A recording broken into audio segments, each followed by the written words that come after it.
decades, Robert Redford stood as a symbol of quiet strength, golden charisma, and timeless talent. He was the man whose face graced the silver screen in roles that made hearts race and stories come alive.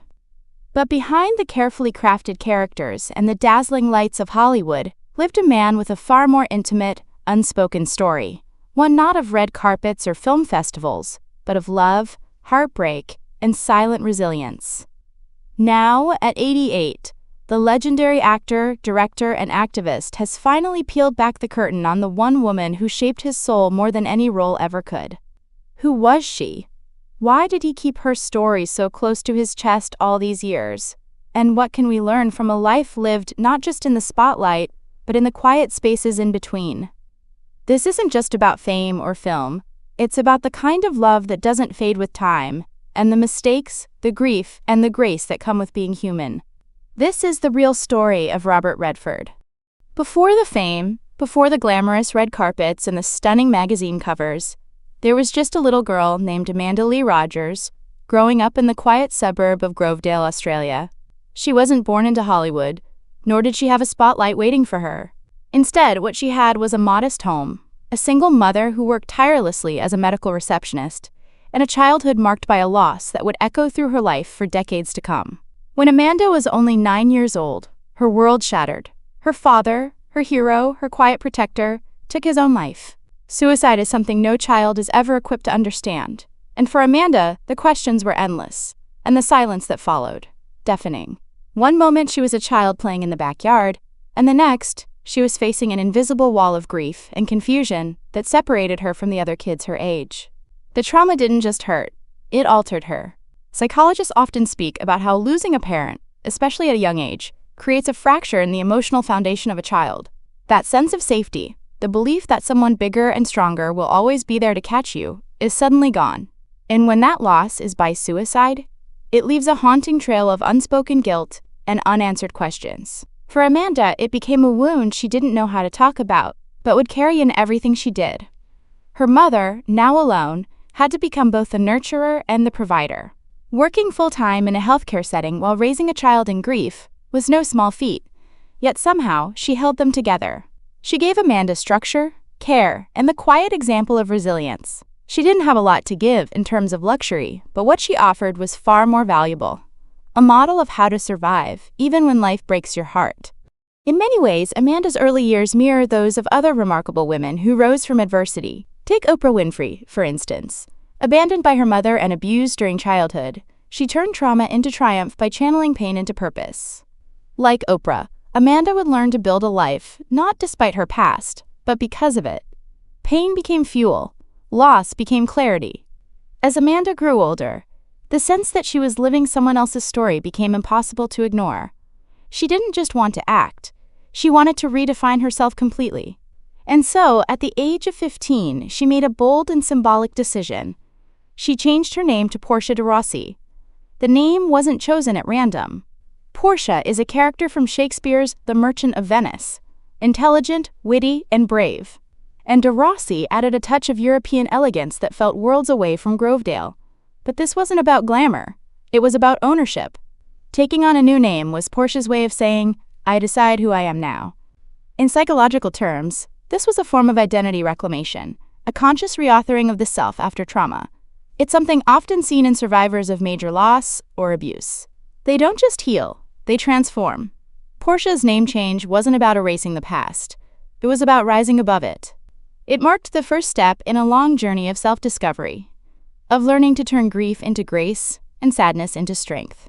And though she wouldn't become famous overnight, this single act was the beginning of a new story, one she would write on her own terms. But the path to healing is rarely a straight line. And as Portia stepped into the world of modeling and acting, she quickly learned that Hollywood had its own kind of heartbreak, its own masks and illusions. The girl who had already lost so much would soon face a different kind of loss, the slow fading of her true self in a world obsessed with image. Before the world knew Robert Redford as a cinematic icon, before his name lit up marquees and his face graced movie posters, he was simply a young man trying to outrun the version of himself that had almost unraveled. After being expelled from the University of Colorado due to drinking and a growing sense of disconnection, Redford stood at a crossroad, a young man burdened by regret, lost without direction, and unsure of his place in the world. But instead of spiraling further, he did something rare. He left everything familiar behind and went searching for meaning, not in Hollywood or New York, but in the quiet corners of Europe. It was the mid-1950s when he set off with little more than a backpack, a sketchbook, and a restless soul. France, Spain, and Italy became his classrooms. He wandered not as a tourist, but as a student of life, observing people, architecture, colors, light, everything that pulsed beneath the surface of everyday existence. In Paris, he studied art and spent hours sketching on the left bank.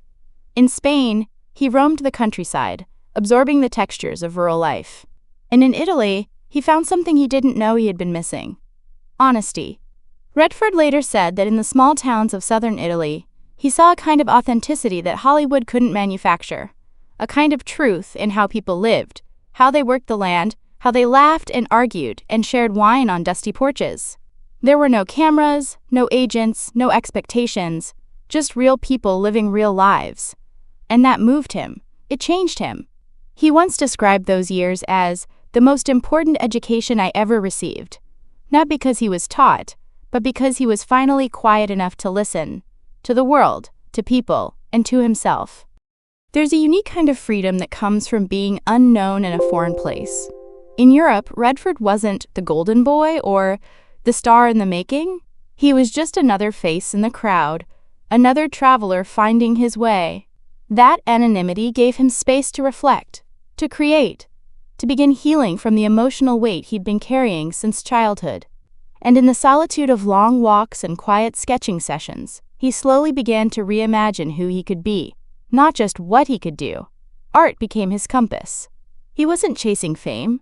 He was chasing form, feeling, and expression.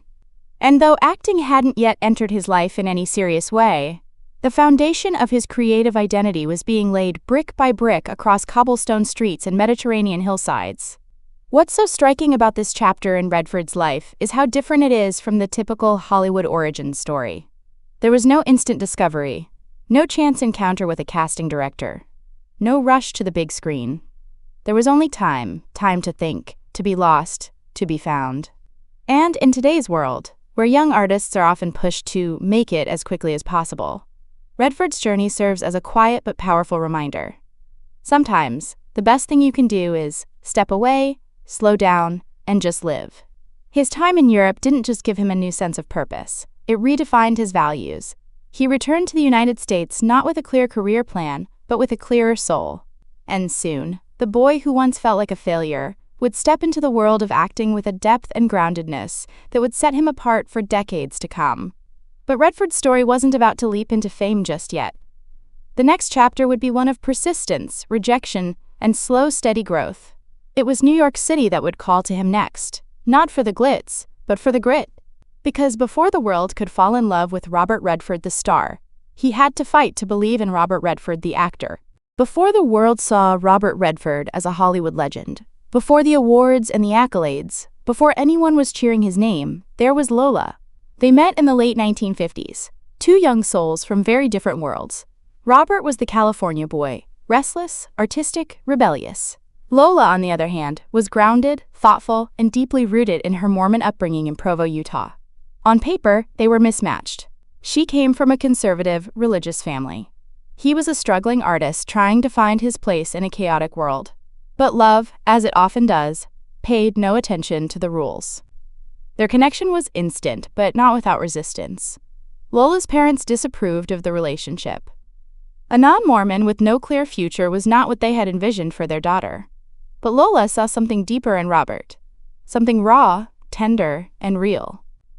And he, in turn, was drawn to her steadiness, her quiet strength. So in 1958, they eloped. No grand ceremony, no blessing from family, just two young people choosing each other against the odds. It's easy to romanticize their story, but theirs wasn't just a whirlwind romance. It was a partnership forged in the fire of hardship. In the early years, money was tight. Redford was still finding his way as an actor, taking odd jobs in small parts. They lived in tiny apartments, shared fears, and nursed dreams too big to say out loud. Then came the unimaginable, the death of their first child, Scott, at just 2 months old from sudden infant death syndrome. It was a loss that could have shattered them, but instead, it became a turning point. Lola stood strong through that grief. In the years that followed, she raised their children, Shauna, Jamie, and Amy, largely on her own as Robert's career began to soar. She was not just the woman behind the man. She was the emotional backbone of the family. When Redford was off filming in distant places, it was Lola who kept life at home from unraveling. But perhaps what's most inspiring about Lola Van Wagenen is what she built on her own. After they divorced in 1985, after 27 years of marriage, Lola didn't fade into the background. She went back to school, earned her master's degree, and then a PhD in American history. She became a respected historian and an outspoken activist for environmental and consumer rights. In 1970, while still married to Redford, she co-founded Consumer Action Now, one of the earliest environmental advocacy groups in the U.S. Her work wasn't glamorous, but it was groundbreaking. She organized conferences, wrote articles, and lobbied for public awareness about sustainability long before it was fashionable. In many ways, she mirrored Robert's own values, but outside the Hollywood spotlight. They had grown in different directions, but both remained deeply committed to making the world better in their own ways. There's something quietly heroic about women like Lola, women who give their youth, their energy, and their unwavering belief to someone else's dream, and then go on to build their own legacy. It reminds us of other enduring partnerships in the arts. Take Paul Newman and Joanne Woodward, for instance. Two brilliant actors who managed to balance fame with fidelity. Woodward put her own career on hold at times to support Newman's rise, much like Lola did for Redford. But both women, in time, carved out powerful individual identities that went far beyond the title of wife. These stories matter because they remind us that behind every public success is often a private sacrifice. Lola's presence in Redford's life shaped the man he became, giving him not just love, but stability, purpose, and the freedom to take creative risks. He would later call her the love of my life, even though they couldn't make the marriage last. That kind of honesty doesn't come from regret. It comes from reverence. And while their chapter together ended, the imprint remained. Lola's strength helped him through the most vulnerable parts of his early life, and her belief in him became a foundation he would build on for decades. She didn't just believe in his talent. She believed in him, the flawed, searching, passionate man behind the image.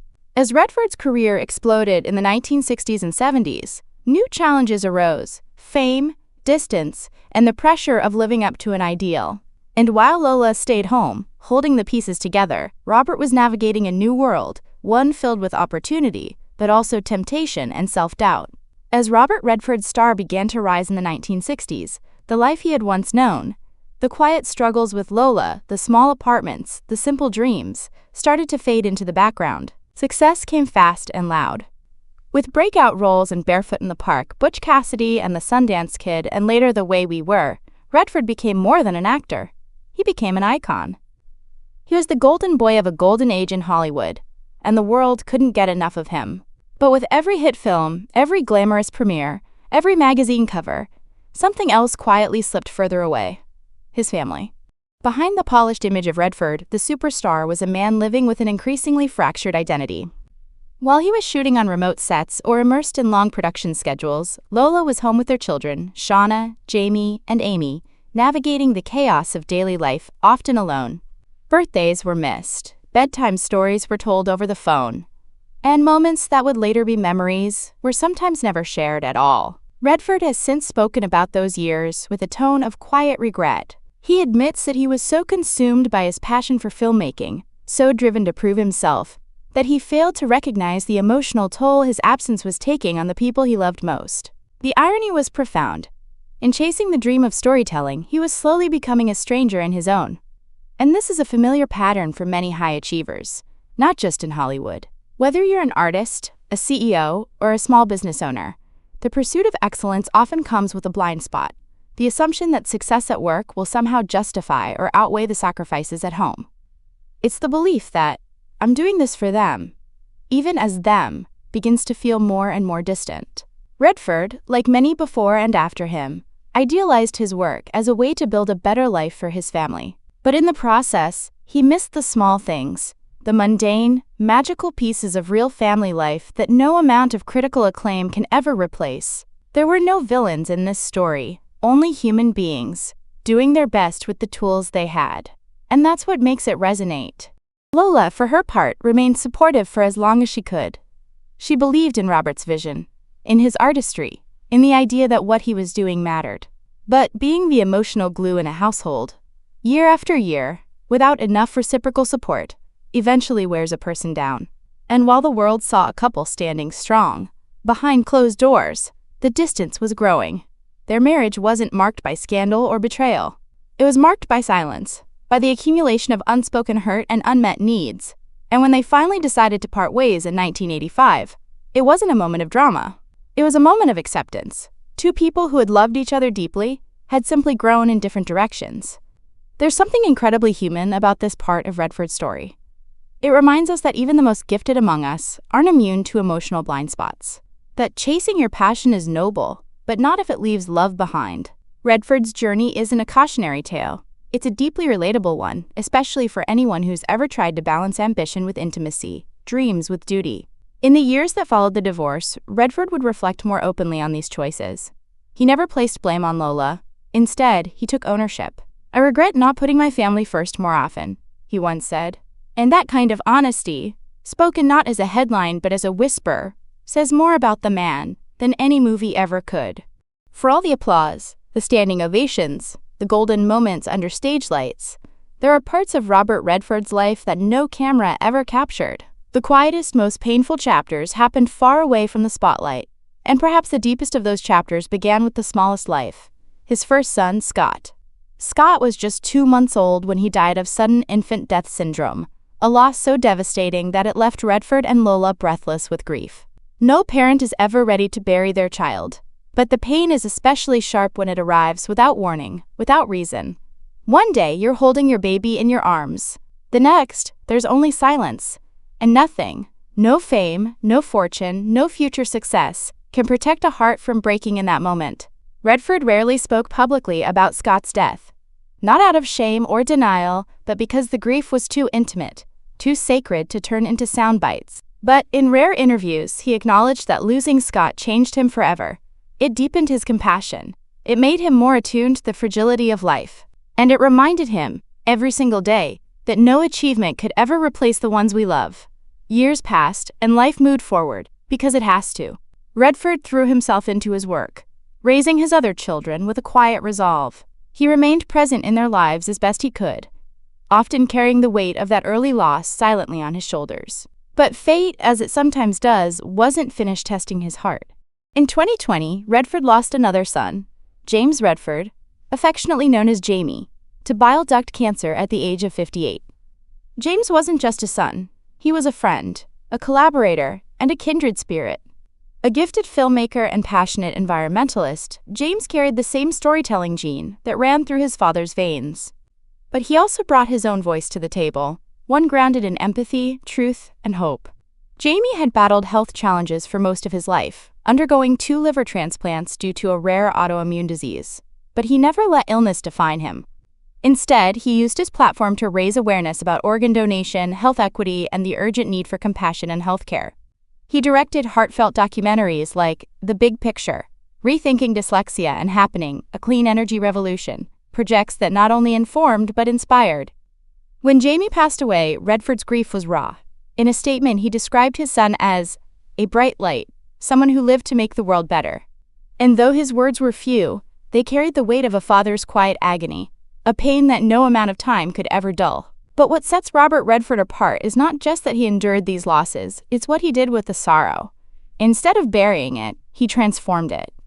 In 2005, long before James's passing, father and son co-founded the Redford Center, a nonprofit that uses film and storytelling to drive environmental and social change.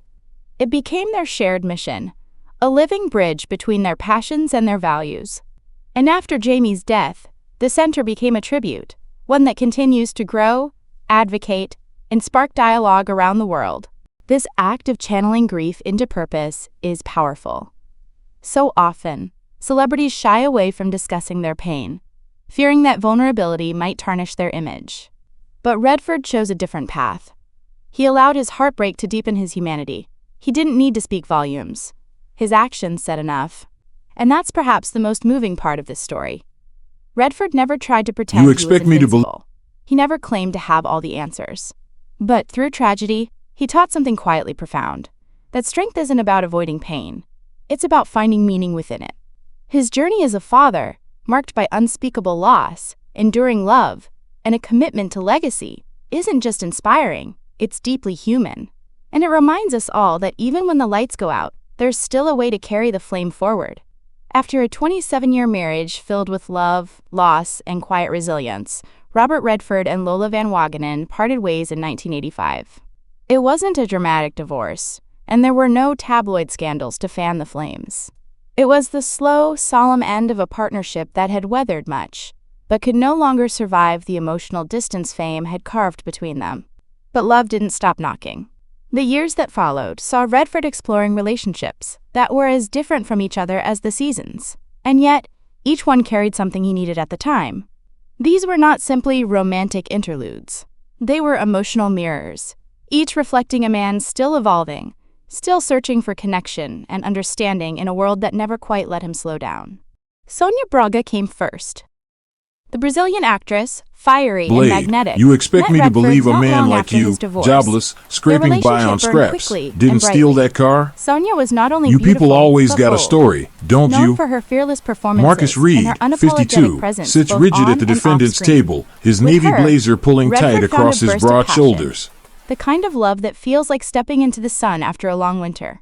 They attended the Cannes Film Festival together, making headlines as much for their affection as for their individual artistry. But their time together was brief, less than a year. The intensity, while exhilarating, proved unsustainable. Still, it left a mark. Sonia reminded Redford of spontaneity, of joy without caution, and perhaps most importantly, of the power of connection when Steal it that isn't car? burdened by the past. You people always Then got... came Lena Olin, a Swedish actress whose energy was entirely different. Where Sonia had been fire, Lena was warmth, a calm, creative force who met Redford while filming Havana in 1990. Their on-screen chemistry was undeniable. But what Didn't bloomed steal that car? off-screen was something deeper. You people all... A quiet tenderness, rooted in mutual respect and artistic vulnerability. Lena was not intimidated by Redford's legacy. She saw him not as an icon, but as a collaborator, a fellow artist. In many ways, she met him where he was, older, wiser, but still learning. Their relationship lasted about a year, and while it eventually ended, it left behind a space of grace. Lena represented a kind of emotional maturity for Redford, a shift from romantic intensity towards something more soulful, more sustaining. Then came Cathy O'Rear, a costume designer nearly 2 decades his junior. Unlike the high-profile actresses who came before, Cathy preferred to stay out of the limelight. Their relationship, which lasted several quiet years in the 1990s, was marked by Blazer pulling stability tight across his and broad simplicity. shoulder. They weren't gracing red carpets or appearing in glossy magazines. They were living a life that felt real. Dinners at home, long walks, creative conversations far removed from the noise of show business. Cathy offered him something he hadn't had in a long time: peace. Looking back, it's clear that each woman came into Redford's life during a different chapter, and each reflected a truth he was just beginning to understand. With Sonia, he rediscovered his passion. With Lena, he reconnected to his depth. With Cathy, he found refuge. And through all of it, Redford himself was evolving. Loving as a young man and loving as a public figure are 2 entirely different things. In his early years with Lola, love was about building a home, a family, a future. But as he aged, love became something more internal.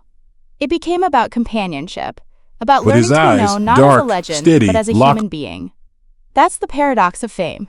It can make you more visible to the world, and yet harder to truly see. Redford once hinted at this tension in an interview, But his eyes, noting dark, that being loved for steady. a persona often left him longing to be loved for the person.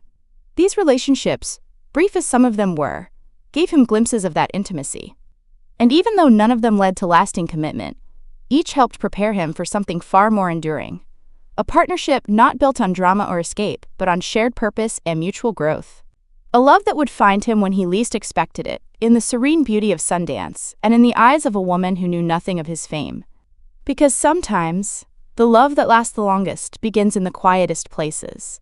By the time Robert Redford met Sybil Zaggers, he had already lived what most would consider several lifetimes. He had loved deeply, lost painfully, built an iconic career, and watched both his triumphs and regrets Mr. unfold Reed, on the public Judge Harlan's stage. voice cuts through He the had known courtroom like a passion, dull blade. heartbreak, You expect me to fatherhood, believe a fame, man and like solitude. you, jobless. So when love came again, it didn't arrive with fireworks. It came in quietly, like a gentle breeze through the trees. And it met him not as a star, but simply as a man. Their paths first crossed in the late 1990s at Redford's Sundance Mountain Resort in Utah. Sybil, a German-born multimedia artist, had come for inspiration, not stardom. At the time, she didn't recognize him as the Robert Redford, an Oscar-winning actor, director, and environmental icon. She knew him simply as a quiet, kind man connected to the land. And that, Redford would later say, was what made the difference. She didn't see me as a movie star, he once explained. She saw me as I was. In many ways, that encounter was exactly what he had been waiting for.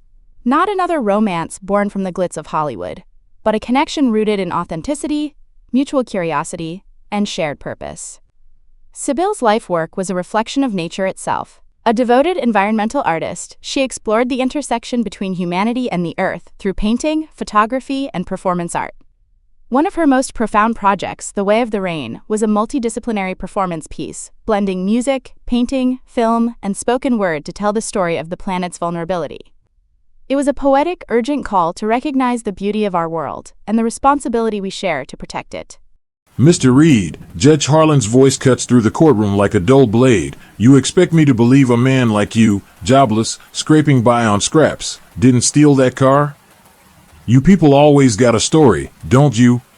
Redford was Marcus drawn Reed, not only to her 52, spirit, sits but to rigid her at the vision. defendant's table, his Here was navy someone whose blazer life's pulling mission tight across his resonated broad so deeply with shoulders. his own environmental His advocacy. hands, rough from decades of Together, hauling they steel weren't at the just a mill, couple. twist the They frayed were cuff of his collaborators. sleeve. In His time, jaw they clenches, co-founded The but Way his of the Rain eyes, as a dark, nonprofit steady, foundation, lock turning onto Sybil's Harlan's. art into a platform for The judge, ecological a awareness wiry and man with a education. sneer carved into his Their love face, blossomed leans slowly, forward. away from the flashbulbs and headlines. They married in 2009 in Hamburg, Germany, Sybil's hometown, in a private ceremony that reflected the intimacy of their bond. No press release, no publicity stunt. Just two people promising to walk through the final stretch of life together with tenderness and purpose. And there's something beautiful, even profound, about falling in love later in life. Youthful love often burns hot. It's urgent, impulsive, sometimes reckless. But love in your 60s or 70s? It's a quieter flame. It doesn't demand attention, it offers peace. It's about companionship more than chemistry, presence more than performance. For Redford, who had lived most of his adult life in the public eye, Sybil offered a rare gift. Stillness. She gave me a whole new life, he said, and you believe him. Because with her, he found not just affection, but grounding. Not just admiration, but understanding. Their relationship also represented a kind of full-circle moment. After decades of building, striving, searching, he finally came back to the very values that first shaped him in Europe all those years ago: simplicity, art, nature, and truth. Sybil embodied all of those things, and more. She reminded him that even in your 8th decade, the soul can still be surprised, that it's never too late to be seen. Fully, honestly, without judgment. Together, they built a life not centered around celebrity, but around stewardship, of the earth, of each other, of the moments that truly matter. They worked side by side on environmental projects, traveled to share their message, and supported each other's art with reverence, not ego. In many ways, their love story was not about reinvention, but return to essence, to purpose, to the man Redford had always been beneath the roles. And perhaps that's the most remarkable part of it all. After a lifetime spent portraying other people's stories, Redford had finally found someone who helped him live his own, with grace, clarity, and heart.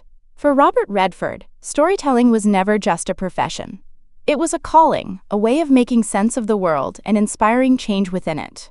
But perhaps the most enduring proof of his influence doesn't live on screen or in festival halls.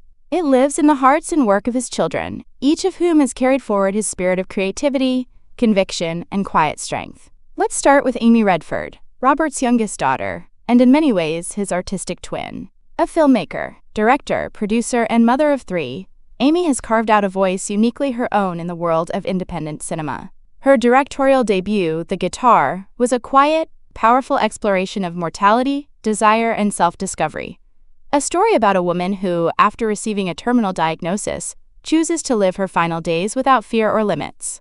Amy's work isn't just cinematic, it's personal. She gravitates toward narratives that center on women, transformation, and the inner life. In interviews, she's spoken about the challenge of growing up as Redford's daughter in a town like Sundance, surrounded by creatives yet aware of the weight of legacy. But rather than run from it, she embraced it, with humility and purpose. In many ways, she reflects a new generation of female storytellers, brave, empathetic, and unafraid to ask hard questions. Through Amy, Redford's gift for emotionally grounded storytelling has found a new, feminine edge, and a fiercely authentic one. Then there's Shauna Redford, the quiet artist of the family. Unlike her father and siblings, Shauna has never sought the spotlight. A painter by nature and by heart, she has lived a relatively private life, choosing canvas over camera. Her work, though rarely publicized, is deeply expressive, often abstract, sometimes impressionistic, always sincere. She is someone who doesn't speak loudly, but whose art whispers truths you can feel. Shauna married journalist and author Eric Schlosser, best known for Fast Food Nation, and together they've raised 2 children, Micah and Connor. Through family and art, she has created a different kind of legacy, one that values intention over attention. And in that way, she mirrors the early Robert Redford, the introspective dreamer who once wandered Europe with nothing but a sketchpad and a hunger to understand the world.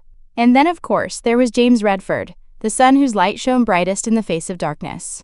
Jamie, as he was known to those closest to him, was more than a filmmaker. He was a force of hope. Diagnosed in his youth with a rare liver disease, Jamie underwent 2 liver transplants and spent the rest of his life using storytelling as a tool for healing, awareness, and impact.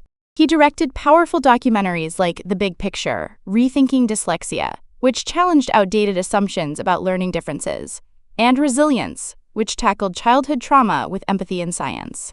In his final years, he worked tirelessly on Playing for Keeps, a film about the importance of play for mental health.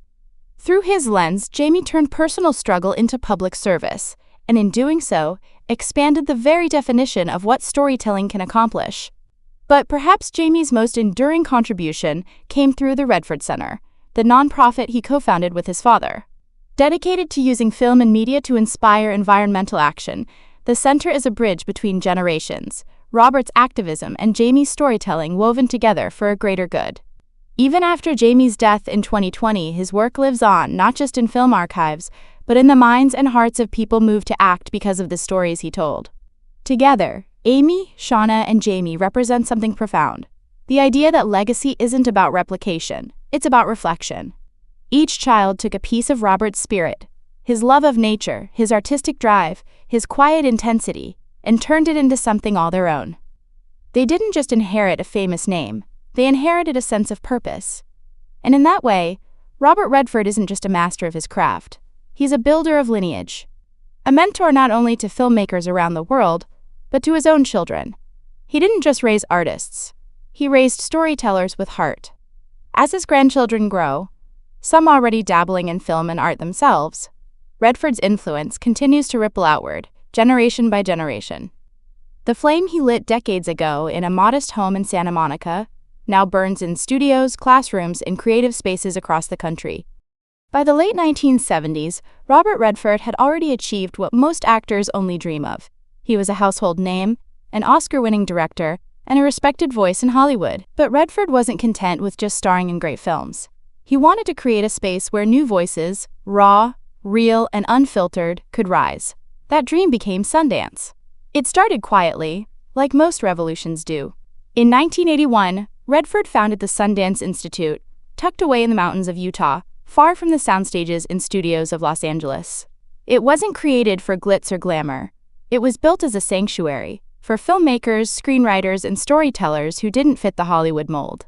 He wanted to nurture independent artists who had something to say, but lacked the platform to say it. From the very beginning, Sundance was about more than film. It was about freedom, freedom to experiment, freedom to fail, freedom to tell stories that were personal, political, messy, or magical, without having to chase box office numbers or studio demands. And in a world where profit often overshadows purpose, Sundance was a breath of fresh mountain air. Then came the Sundance Film Festival, and everything changed. What began as a small gathering of indie filmmakers and curious cinephiles in Park City evolved into one of the most important stages in global cinema. It didn't take long for Sundance to become the place where careers were launched and legends were born. Quentin Tarantino, then an unknown video store clerk, brought his film Reservoir Dogs to Sundance in 1992. The raw, razor-sharp crime drama shocked audiences and redefined what a debut could look like. Sundance didn't just show the film, it validated it. It gave Tarantino a platform, and the rest is cinematic history. Damien Chazelle, years later, would follow in those footsteps with Whiplash, a short film that exploded into a full-length feature, and went on to win 3 Academy Awards. Without Sundance, Whiplash might never have made it past the script stage. But Redford's vision had carved out a space where unconventional brilliance could finally breathe. And it wasn't just the famous names. For every breakout star, there were hundreds of filmmakers who found a home at Sundance. Voices from marginalized communities, international artists, and first-time directors who dared to tell difficult truths. Stories about addiction, poverty, identity, mental illness, injustice, and love. All given a chance to be seen, heard, and felt. That was Redford's real genius. He didn't just build a platform, he built a movement. He understood that art has the power to shape culture, and that true change happens when we listen to voices that have long been ignored. By creating Sundance, he didn't just support independent film, he helped democratize storytelling itself. And he never sought credit. Redford rarely stood center stage at Sundance. He preferred the sidelines, watching proudly as unknown artists took their first steps toward something bigger. He once said, "The big guys can take care of themselves. It's the new ones who need the help." And year after year, that help came, not as charity, but as belief.